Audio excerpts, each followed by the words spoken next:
I mean, it's one thing to hope for, and it's another thing entirely to have that hope justified before the episode of the first season has even aired. HBO has said, we loved it. The results are in. 22 million viewers across those first episodes, and we're renewing Last of Us for season two before they even get to the third episode of season one. So this is great news for those of you who have been watching the show and loving every minute of it. It's interesting here because no one's ever done a video game adaptation like this before. So it's definitely the first two episodes I've seen. I've only seen the first two episodes. It's the purest adaptation I've ever seen, and it's also been an adaptation that has added to and enhanced the original experience. I played the first game through twice. Now, Chris has never played the games.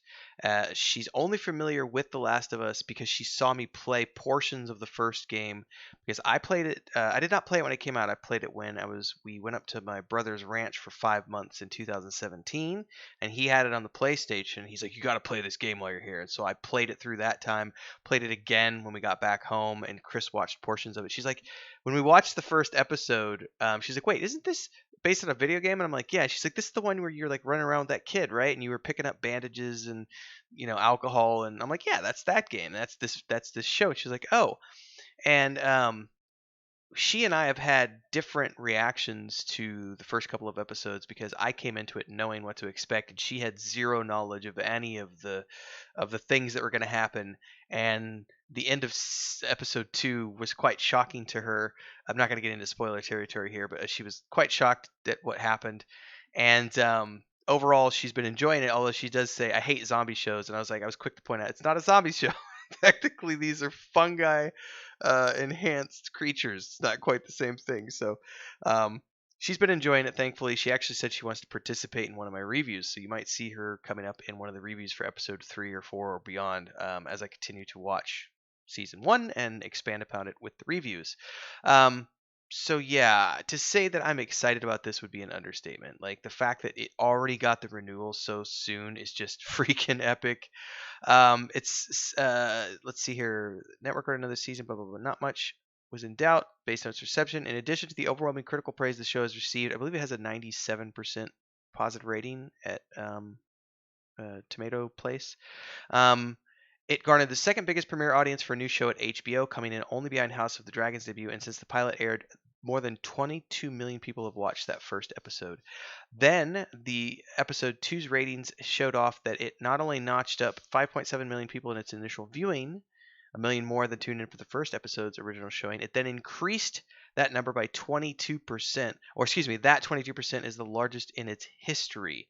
The history of HBO, ladies and gentlemen. And HBO has produced some incredible prestige television over the years, like The Sopranos and Game of Thrones. So to see that kind of growth in this show so soon, so early on, they are not wasting a chance to jump on this train.